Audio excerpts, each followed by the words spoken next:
Hi అండి. Welcome to Ammulu multi blogs. నేను మీ అమ్ములు. ఎలా ఉన్నారండి? బాగున్నారా అందరూ? ఈరోజు మన వీడియో చిట్టు రొయ్యల కూర అండి. ఇది కేజీ వరకు ఉంటాయండి. దీనికి కావలసినవి సన్నగా తరిగిన ఉల్లిపాయ ముక్కలు, కొత్తిమీర, పచ్చిమిరపకాయలండి. పొయ్యి వెలిగించి నూనె పొయ్యి మీద పెట్టాను చూడండి. నూనె హీట్ అయిన తర్వాత ఉల్లిపాయ ముక్కలు వేస్తాను. నూనె వేడైందండి. ఉల్లిపాయలు, పచ్చిమిరపకాయలు వేస్తున్నాను. కొంచెం కొత్తిమీర కూడా తాలింపులో వేసుకుంటే బాగుంటుందండి. కాళ్ళు ఉంటాయి కదా, అవి వేసుకోవాలి. ఈ మగ్గిన తర్వాత ఒకసారి కలుపుకొని మూత పెడతాను.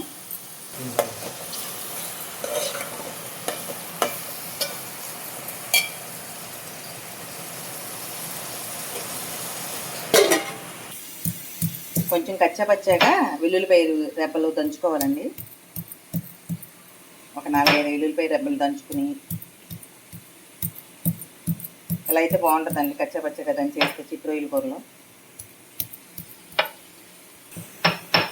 ఇలా దంచుకోవాలండి. దంచుకుని దీన్ని మన కూరలో వేసుకుందాం.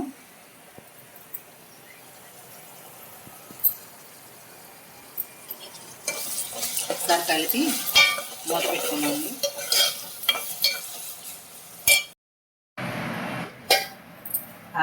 మూత తీస్తుంటేనే వెల్లుల్లిపాయల వాసన చాలా బాగుందండి. మగ్గుతుంది కూరలో, మన రొయ్యల కూరలో వెల్లుల్లిపాయ బాగుందండి ఫ్లేవరు.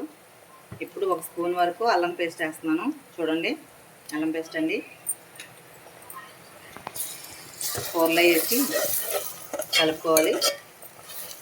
ఇది ఒక 5 నిమిషాలు మగ్గనిచ్చిన తర్వాత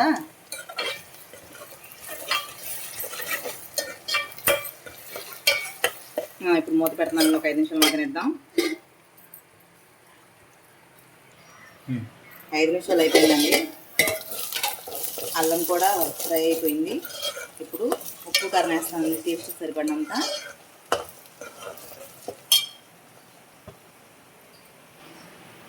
నేనైతే 2 స్పూన్ల వరకు వేస్తున్నానండి. మీరు టేస్ట్ సరిపడినంత వేసుకోండి. సాల్ట్ 2 స్పూన్లు, కారం అయితే 2 స్పూన్లున్నర. కొంచెం నాన్ వెజ్ కదా, ఘాటుగా ఉంటేనే బాగుంటుందండి. నేను కొంచెం ఎక్కువ వేస్తాను.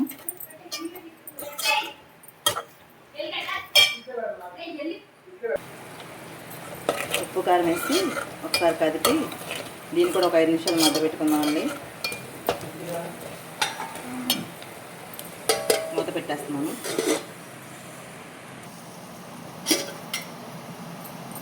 ఉప్పు కారం మగ్గిపోయిందండి. ఉల్లిపాయ కూడా డీప్ ఫ్రై అయిపోయింది చక్కగా. ఇప్పుడు మనం ఈ చిట్టు రొయ్యలు వేసుకుందామండి కూరలో.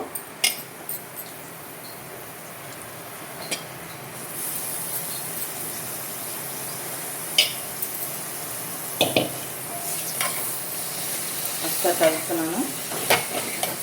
చక్కగా మొత్తం అంతా కలిగి పెట్టుకోవాలి.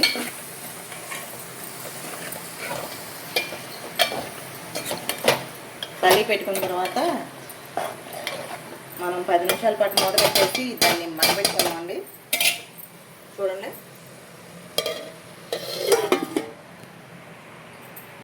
10 నిమిషాలు అయిపోయిందండి.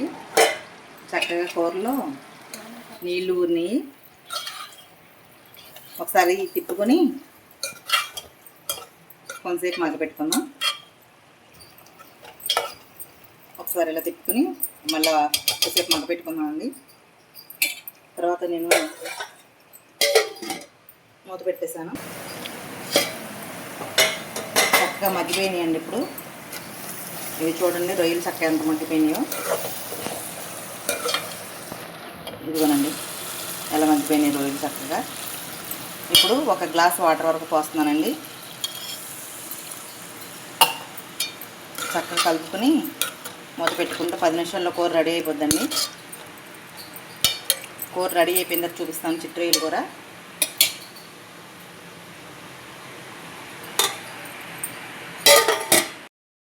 చక్కగా మగ్గిందండి.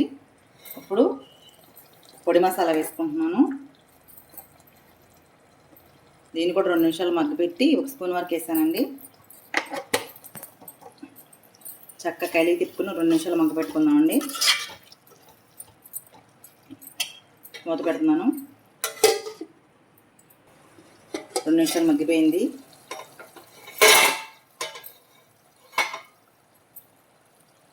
దీనిపైన కొంచెం గార్నిష్ కోసం కొత్తిమీర వేస్తున్నాను.